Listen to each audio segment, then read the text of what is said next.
नमस्कार, मी दिनेश रंजन. आज बातम्यांची बातमी हे शीर्षक या आजच्या व्हिडिओला देणं मला वाटतं योग्य होणार नाही. कारण बातम्यांवर बातमी लिहिण्याची आणि असं बोलण्याची वेळ या महाराष्ट्रावर यापूर्वी कधीच आली नव्हती. त्याचं नेमकं कारण काय आहे ते आधी आपण जाणून घेऊ. मित्रहो, तुम्ही किमान एक 8-10 वर्ष जाऊन आठवण घ्या. थोडं मागे जावं लागेल, थोडं डोकं खाजवा. आपण अर्थात तुम्ही किंवा आम्ही जेव्हा कोणत्या कामानिमित्ताने पूर्वी घराबाहेर पडायचो, तेव्हा कुणी आपल्याला भेटलं तर दुसऱ्यांमध्ये जी चर्चा व्हायची ती एक साधी सरळ स्नेहाने अगदी भरलेली ती चर्चा असायची. असा संवाद व्हायचा. कसं काय चाललंय, काय सुरू आहे, सध्या तब्येत वगैरे काय, बरी आहे की नाही, असं सगळं विचारणं व्हायचं.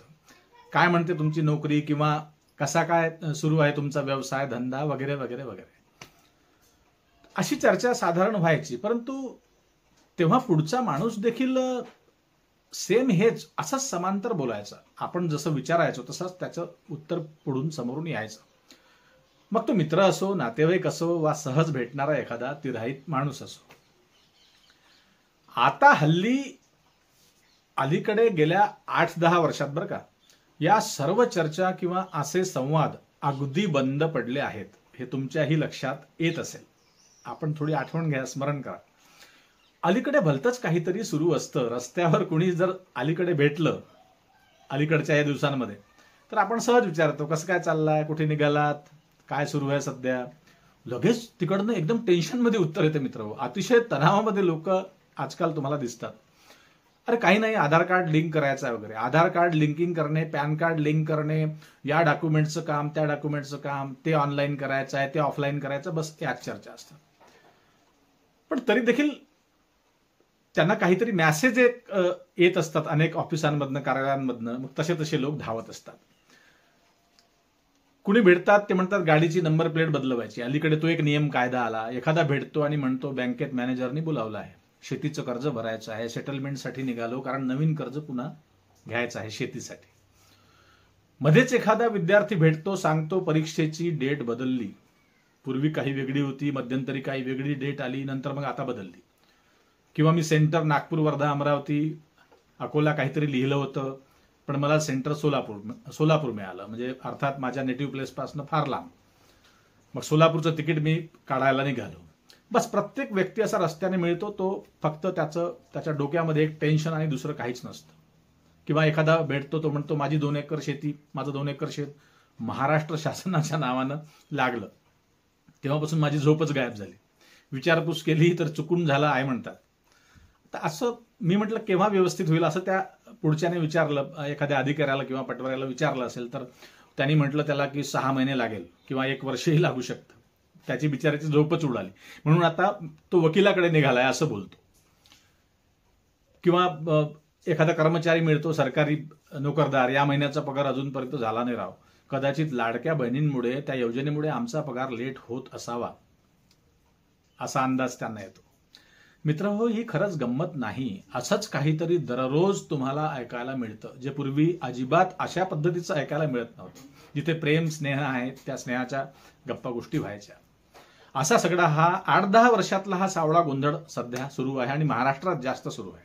आणि म्हणूनच ही अशी चर्चा सगळीकडे सारखी सुरू असते. आणि याच बदललेल्या चर्चेचं रूपांतर आता राजकारणाकडे घेऊन जात आहे प्रत्येकाला. तुमच्या लक्षात येत असेल, पूर्वी कधीच राजकारणावर न बोलणारा माणूस, राजकारण त्याला कळायचंच नाही, पण अलीकडे तोही माणूस राजकारणावर बोलू लागला आहे. सोशल मीडिया एक त्याचं कारण असू शकतं. मग राजकारणाबद्दल काय बोलायचं, तर मग तुमच्या गावात सरपंच कोण आहे, किंवा कोणत्या पक्षाचा सरपंच तुमच्या गावात आहे, आमचा आमदार अमुक आहे, त्याचं नाव हे आहे, तुमचा नेता त्या पक्षात का गेला, अजितदादांचं घर फुटलं म्हणते, त्याचं काय करायचं. हल्ली लोकांना खूप काळजी वाटायला लागली आहे. राणे भाजपात गेले, राज ठाकरे मातोश्रीवर जाणार आहेत, बच्चू कडूंचं तोंड फडणवीसांनी दाबलं म्हणतात, शेतकऱ्यांचं आंदोलन बंद पडलं, तिथं घरफोडी झाली, इथं पक्षफोडी झाली, काल संसदेत हाणामारी झाली, फडणवीस राज ठाकरेंना भेटायला गेले, उद्धव ठाकरे त्यांच्यावर चिडले. बस असंच सर्व दिवस रात्र चर्चा तुमच्या घराच्या भोवती जिथे कुठे जाल तुम्ही, ह्याच चर्चा तुमच्या कानावर येईल. मोदी अमेरिकेत आहेत, त्यांनी आज लाल रंगाचं जॅकेट घातलं होतं. अमित शहा अहमदाबादला जाऊन विमानाचे तुकडे गोळा करीत आहे म्हणतात, जी विमान दुर्घटना झाली होती. कुणी सिंदूरवर बोलवत आहे, तर कुणी तटकरेंच्या घरी जाऊन तंदूर खात आहे. असं सगळं चित्रविचित्र कार्यक्रम आपल्या महाराष्ट्रात चालला आहे सध्या हल्ली. मित्र हो, हसायला पाहिजे, पण हसू नका. त्याचं कारण असं आहे, थोडे गंभीर व्हा. आपला महाराष्ट्र बुडतो आहे, तो वाया जायला निघाला आहे. राजकीय संस्कृती सडते आहे चक्क. आणि हे असंच सुरू आहे, असंच सुरू राहील का, ही काळजी आहे. एवढंच नाही तर मित्र हो, एक लक्षात घ्या, नवरा बायकोचा सुखी संसार सुद्धा हल्ली वाया गेला आहे. तोही संपल्यासारखं जाणवत आहे. घराला घरपण नाही, या राजकारण्यावर कुणाचंच हल्ली दडपण नाही. ते सर्व राजकारणाची हवा, ते वारं घराघरांमध्ये पोचलं आहे. नवरा म्हणतो बायकोला, लाडक्या बहिणीचे पैसे या महिन्याला मला देता का? बायको म्हणते किराणा आणायचा आहे किंवा वीज कापली तर ते वीज बिल भरायचं आहे. एवढंच नाही तर एसटी बसमधला एक वेगळाच तमाशा हल्ली दिसतो मित्र हो. महिलांची तिकीट अर्धी केली आहे आणि पुरुष वृद्ध त्यांना फुकट प्रवास आहे. धड सुखाचा प्रवास प्रामाणिक माणसाला नाही. फुकटात प्रवास करणारे बसून फिरतात आणि तिकीट काढून चढणारे दंडा पकडून थकतात. ते असतात विद्यार्थी. त्यांना आपल्या कामोकामी ट्युशन्सला, शाळेत, कॉलेजात जायचं असतं. बसचा कंडक्टर कावर करतो, कुणामुळे कावरतो हे कळायला अजिबात मार्ग नाही. हल्ली एसटी बसेसमध्ये चिक्कार गर्दी असते. गर्दी कुणाची? रिकाम्या माणसांची. कंडक्टरला विचारलं असे चिडचिड का करत आहात, तर कंडक्टर म्हणतो चिडू नाही तर करू काय. अर्धे पॅसेंजर फुकट आहेत बसमध्ये आणि अर्ध्या बायांची अर्धी तिकीट फुकट आहे, म्हणजे अख्खी बसच फुकट. फुकटात प्रवास करतात. 50 वर्ष वयाच्या माणसाजवळ ज्येष्ठ नागरिकांची पास आहे. तो ज्येष्ठ झाला नाही अजून, पण त्याला ही पास 50व्या वर्षी कुणी दिली, कुणी बहाल केली. आधार कार्डवरचा फोटो स्पष्ट दिसत नाही म्हणून कंडक्टर चिडचिड करतात. मी कसं ओळखू म्हणतो ज्येष्ठ नागरिक हाच आहे की आणखी कुणी दुसरा आहे. अर्थात एसटीत विद्यार्थी उभा राहून प्रवास करतो आणि म्हातारे नाश्ता करायला तालुक्याला दररोज सकाळी जातात आणि परत येतात, कारण तिकीटच लागत नाही, फुकट आहे, मोफत आहे. हा असा खेळ तमाशा सध्या महाराष्ट्रात सुरू आहे. लोक म्हणतात बीडचा बिहार झाला आहे का, तर होय, फक्त बीडचाच बिहार नाही मित्र हो, तर अख्ख्या महाराष्ट्रात हा अतिकहर झाला आहे सध्या हल्ली. मित्र, बस याच विषयाची जड आपल्याला आज या एपिसोडमध्ये, या व्हिडिओमध्ये शोधून काढायची आहे. कुठेही जाऊ नका, शेवटपर्यंत हा व्हिडिओ बघा. सत्य आहे. म्हणूनच या सर्व भानगडीचं एकमेव कारण आहे मित्र हो, सत्ता, जी राजकीय क्षेत्रातून मिळवल्या जाते. सत्तेसाठी वाटेल ते करायला तयार होणं म्हणजेच फक्त प्रतिष्ठा, मान, सन्मान, हार तुरे वगैरे गळ्यात घालून घेण्यासाठी नव्हे, हे लक्षात घ्या. तर आपल्या आणि आपल्या पुढील अनेक पिढ्यांच्या भौतिक सुखासाठी केलेला आटापिटा म्हणजे राजकारण. इथपर्यंत पोहोचल्यावर देखील फक्त राजकारणच नाही, तर राजकारणाच्या माध्यमातून मिळवलेली सत्ता म्हणजे समाजकारणासोबत घेतलेला कायमचा घटस्फोट, हे लक्षात घ्या. हल्ली सगळीकडे एकच प्रश्न आहे, या महाराष्ट्राच्या राजकारणाची दशा आणि दिशा.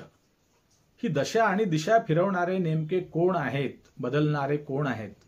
प्रत्येकाच्या तोंडी मित्र हो, तुम्ही जर विचाराल हा प्रश्न, तर एकच नाव आहे, ते म्हणजे संघदीप नागपुरी, नागपूरचे संगाभाऊ. तुमच्या लक्षात आलं असेल, आपण समजदार आहात. पहाटेच्या शपथविधीपासून सुरू झालेला संघा नागपुरींचा प्रवास एकनाथ शिंदेंना जाड्यात ओढण्यापर्यंतच मर्यादित राहिला नाही, तर पुढे मित्र हो ऐका, पवारांच्या एकाच घरात 2 वेगवेगळ्या चुली गिफ्ट देण्याचं काम देखील याच भाऊंनी केलं. लक्षात आलं असेल तुमच्या. सन 2014ला फार मोठ्या बहुमताने भारतीय जनता पक्ष केंद्राच्या गादीवर बसला. पाठोपाठ अनेक राज्यात भाजपाने सत्ता देखील काबीज केली. परंतु जगात नावलौकिक असणाऱ्या महाराष्ट्रात मात्र भाजपाची वर्णी लागत नव्हती. फार मेहनत करायची, तरी वर्णी लागत नव्हती. तिकडे दिल्लीच्या तख्तावर बसलेल्या बाबाजींच्या शेजारी बसणाऱ्या संघा नागपुरींच्या खांद्यावर मोदींनी महाराष्ट्राची धुरा दिली, जबाबदारी दिली आणि मित्रहो, दिवस रात्र डोळ्यात तेल घालून काम केल्यानंतर देखील संघाभाऊंना महाराष्ट्रात अपयश येत होतं.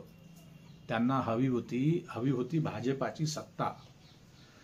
कारण महाराष्ट्राची विचारधारा सहजासहजी बदलवणं कुणालाही सोपं नव्हतं. कारण शिवसेना आणि राष्ट्रवादीचा आखाडा फार मजबूत होता आणि म्हणूनच याच दोन आखाड्यांवर अतिक्रमण करण्याचा संघाभाऊंचा विचार होता. आणि संघा नागपूरने ठरवलं, आधी शिवसेनेवर आक्रमण त्यांनी केलंच आणि शेवटी मी पुन्हा येईन म्हणत एकनाथ शिंदेच्या शेजारी त्यांना 2.5 वर्ष बसावं लागलं. शेजारच्या खुर्चीवर. तेही संघाभाऊंनी कसं बसं सहन केलं मित्र, कारण त्यांना सत्ता हवी होती. सत्ता कशासाठी हवी होती तुम्ही ऐकलं. वेळोवेळी मुख्यमंत्री एकनाथ शिंदेच्या शेजारी बसणं संघा नागपुरींना अवघड जात होतं. कारण काहींना घरातील सर्वच किल्ल्या स्वतःकडे ठेवण्यात धन्यता वाटत असते. अशा स्वभावाची माणसं असतात, आपल्या अवतीभोवती देखील असतात. पुन्हा दुसऱ्या एका घरफोडीची कल्पना देखील संघाभाऊंच्या डोक्यात होतीच, पूर्वीपासूनच होती. पण ती कल्पना देखील घर फोडण्याची त्यांनी अंमलात आणली आणि प्रत्यक्षात उतरवली आणि काकांच्या मांडीवर बसलेल्या पुतण्याच्या गळ्यात दुरून दोर फेकला आणि 70,000 कोटींच्या घोटाळ्यांच्या ओझ्याने तुडुंब भरलेली ती फाईल बघून पुतण्याच्या गळ्यात दोर अलगद अडकला आपोआप. पुतण्या घाबरला. त्यांचे काका एवढे अनुभवी, 80-85च्या वरती त्यांचं वय आहे आता सध्या, ते सुद्धा घाबरले, भेदरले. कारण त्यांनी असा प्रकार कधी यापूर्वी पाहिला नव्हता. त्यांचं घर अनेक वर्षापासून एकत्र. तेव्हा कुठे काकांचं घर सोडून वेळ चूल मांडण्याची पायाभरणी दादांना करावीच लागली नाईलाजाने. कारण घोटाळ्याचं भूत डोक्यावर शिरलं होतं, बसलं होतं. इकडे शिवसेनेचा धनुष्यबाण खुंटीला टांगला कुणी, संघाभाऊंनी, आणि धनुष्यबाणाच्या शेजारीच राष्ट्रवादीचे घड्याळ लटकविण्यात संघदीप नागपुरींना यश आलं. आणि नेमकं तेव्हाच राष्ट्रवादीच्या घड्याळात बारामतीचे 12 वाजले. मित्र, 70,000 कोटींच्या घोटाळ्याचं काळं पाप तात्पुरतं पांढरं दिसत होतं, परंतु खोलवर लागलेले काळे धब्बे, काळे डाग दादांना बोलण्यातून वेळोवेळी पुसावे लागत होते. दुसरीकडे धनुष्यबाणासोबतच तुम्हाला माहिती आहे, बाप चोरून नेल्याचा आरोप शिवसेना उभाठाने सुप्रीम कोर्टापर्यंत पोहोचवला. खटला सुरू आहे. इकडे पवारांच्या घरी दिवाळीचा फराळ, तुम्हाला ठाऊक असेल, हे पहिलं वर्ष होतं इतक्या काळात, इतक्या वर्षात पवारांच्या घरी दिवाळीचा फराळ गेल्या या दिवाळीला 2 ठिकाणी जाऊन बारामतीकरांना खावा लागला. काकांकडे, पुतण्याकडे. एकनाथ शिंदे आणि अजितदादा पवार इकडे येऊन फार काही यामुळे खुश नव्हतेच, हे महाराष्ट्राला ठाऊक आहे. परंतु पोट उपाशी असलं मित्र की सुरुवातीला कळना कोंडा खाऊन कसे तरी दिवस काढावे लागतात. तसाच काहीसा प्रवास या दोघांचाही सुरू झाला. म्हणायला फक्त महायुती होती, परंतु दुसरीकडे मात्र महाभीतीच होती, हे लक्षात घ्या. कारण संघाजींचा खरा स्वभाव आता हळूहळू दोघांनाही कळू लागला होता. भाजपा स्वतंत्र करण्यासाठी देवाभाऊंनी जेवढे प्रयत्न केले मित्र अफाट आटापिटा सुरू केला होता. आणि बघा, दैव बलवत्तर म्हणावं की आणखी काही म्हणावं हे कळायला मार्ग नाही. लोक म्हणतात ईव्हीएम मशीन वगैरे प्रसन्न झाली किंवा काही गडबड घोटाळा झाला, परंतु पुरावे बेपत्ता आहेत, पुरावे नाहीत. त्यामुळे असं आपण म्हणणं हे योग्य नाही. हल्ली सध्या तरी विधानसभेचा निकाल आला आणि क्षणात मित्र होत्याचं नव्हतं झालं. महाराष्ट्राला धक्का बसला. धक्का याकरता की मित्र ज्याला गल्लीतलं कुत्रं विचारत नव्हतं असेही काही नगदी नारायण लाखोंची लीड घेऊन निवडून आले. तेव्हा लोक अवाक झाले. अनेक लोकांनी वोट केलं, ते म्हणते आम्ही तर वोट केलं नाही, हा निवडून कसा आला, अशी गंमत निर्माण झाली होती. आदल्या दिवशी सोयाबीनला 3900 रुपये हा तोकडा भाव शेतकऱ्यांना मिळाला होता. तुम्हाला ठाऊक असेल, बातम्या वाचल्या असतील. आणि दुसऱ्याच दिवशी त्याच परिसरातला भाजपाचा उमेदवार प्रचंड बहुमताने विजयी झाला. चमत्कार. हा चमत्कार कोणी घडवून आणला तर हे चमत्कारी बाबा आहेत संघदीप नागपुरी, जे मोदींच्या अतिशय जवळचे आहेत. शेतकऱ्यांचा सातबारा करू कोरा कोरा कोरा. एकदा नाही मित्र, 3दा म्हटलं होतं त्यांनी. अख्ख्या महाराष्ट्रात त्याचे मीम्स आणि ते सगळ्या त्यांचे ते व्हिडिओ सुरू आहे. आणि शेतकऱ्यांच्या स्वप्नात हेच वाक्य रोज पहाटे येत होतं, सातबारा कोरा कोरा कोरा. तात्काळ झोप उघडत होती शेतकऱ्यांची. आणि सातबारा कर्जाने पुन्हा पाहिला घरात तर गच्च भरून दिसल्यावर पुन्हा शेतकरी बिचारा झोपी जायचा. कधीही कधीही न पाहिलेलं हे सर्व चित्र हल्ली महाराष्ट्रात का दिसत आहे? दिवस रात्र युट्यूबवर तमाशा लावणी आणि आयटम गर्लचा नंगा नाच बघणारे लोक, अनेक लोक, आपल्याला ठाऊक असेल, हे सगळे लोक अचानक भजन कीर्तन पारायण ऐकू लागले. जादू, चमत्कार. गल्ली गल्लीत राम श्रीराम जय श्रीरामच्या घोषणा. गावागावातल्या चावडीवर सुद्धा हिंदुत्वाच्याच गर्जना होत्या. गर्व से कहो हम हिंदू है, हम बजरंगी है, हम अतरंगी है, हम पचरंगी है, असं काहीतरी सुरू असायचं. मग पत्रकारांनी विचारलं की हे काय सुरू आहे? तर हा आस्थेचा विषय आहे, भक्तीचा विषय आहे, भावनेचा विषय आहे, धर्माचा आशय आहे. औरंगजेबाचं काय तेव्हा सुरू होतं, तो त्यांचा पराजय आहे वगैरे, असं भलतं काहीतरी हिंदू मुसलमान हा सगळा विषय सुरू असायचा. मस्जिद पाडू, मंदिर बांधू, त्या ठिकाणी कर्म गेलं खड्ड्यात. धर्म धर्म धर्म आणि फक्त धर्माचं ढोंग करणारा स्वार्थी हा कोण आहे ते तुम्ही सांगा, त्याचा शोध घ्या. हा नासलेला भारत, वाया गेलेला महाराष्ट्र, सडलेल्या विचाराचे राजकारण, खालची पातळी गाठलेली राजकीय संस्कृती, कुणामुळे हा सगळा दिशाहीन झालेला महाराष्ट्र, कुणामुळे? आणि हा महाराष्ट्र अलीकडे असा का वागतोय? विशेष म्हणजे राजकीय क्षेत्र. कुणामुळे हे सर्व चाललं आहे? कोण आहे जबाबदार? कुणी पळवले आमदार? कुणी गंडवले खासदार? हे काय सुरू आहे? असं पूर्वी नव्हतं. हा असा भारतावर राज्य करणाऱ्या हुकुमशहाचा शिष्य कोण आहे हेही शोधावं लागेल. तुम्हाला माहिती आहे, विमान दुर्घटनेत अहमदाबादला जी विमान दुर्घटना झाली, त्या दुर्घटनेत मरणाऱ्या करोडपती प्रवाशांना, जे ऑलरेडी करोडपती आहे, त्यांना प्रत्येकी 1 करोड रुपये मिळणार मदत. आणि गरीब शेतकरी आत्महत्या करून मेला तर त्याला 1 लाख रुपये. आणि आणखी शेतकऱ्यांची आत्महत्या पात्र आहे की अपात्र आहे याची चौकशी सुद्धा होणार. आता हल्ली बघा ना, लाडक्या बहिणींकडे टॅक्सीमध्ये व्यवसायासाठी घेतलेली गाडी, मग ती 4 चाकामध्ये त्या मथड्याखाली ती येईल. मग त्यांना ते लाडक्या बहिणीचा लाभ बंद, कंट्रोलचं धान्य बंद होणार. 1 रुपयात जो पीक विमा दिला होता तो रद्द झाला. कर्जमाफी कॅन्सल झाली. बच्चू कडूंची धांदल 3-4 दिवसात बंद पडली. न्याय संपला, नीती ढासळली, अर्थव्यवस्था जाम कोसळली खाली. कुणामुळे? कोण आहेत जबाबदार? जनता आहे, मतदार आहेत.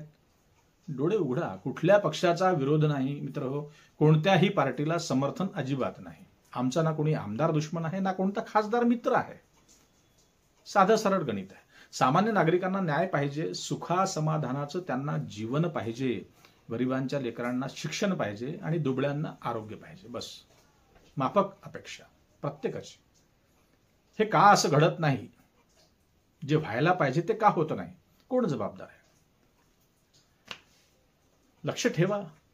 मी तुम्हाला सांगितलं, सडेतोड बोललो. आता पाळी तुमची आहे. तुम्ही तुमचं मत बिनधास्त मांडा, बिनधास्त व्यक्त व्हा आणि लिहा. कोण जबाबदार आहे? कोण आहे सत्यानाशी या महाराष्ट्राचा? शोध घ्या. कर्तव्य आहे, जबाबदारी आहे. असो, आज हा त्रागा, ही नाराजी, ही व्यथा, ही कथा, ही गती आणि या बिकट स्थितीच्या कहाणीला मित्रहो इथेच विराम देऊया. जमलं तर आपलं चॅनल सबस्क्राईब करायला विसरू नका.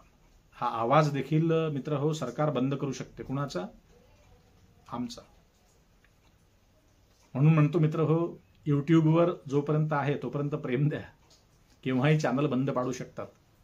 आणि जास्तीत जास्त लोकांपर्यंत हा व्हिडिओ शेअर करा. आणि हो, लाईक करायला अजिबात विसरू नका. नमस्कार.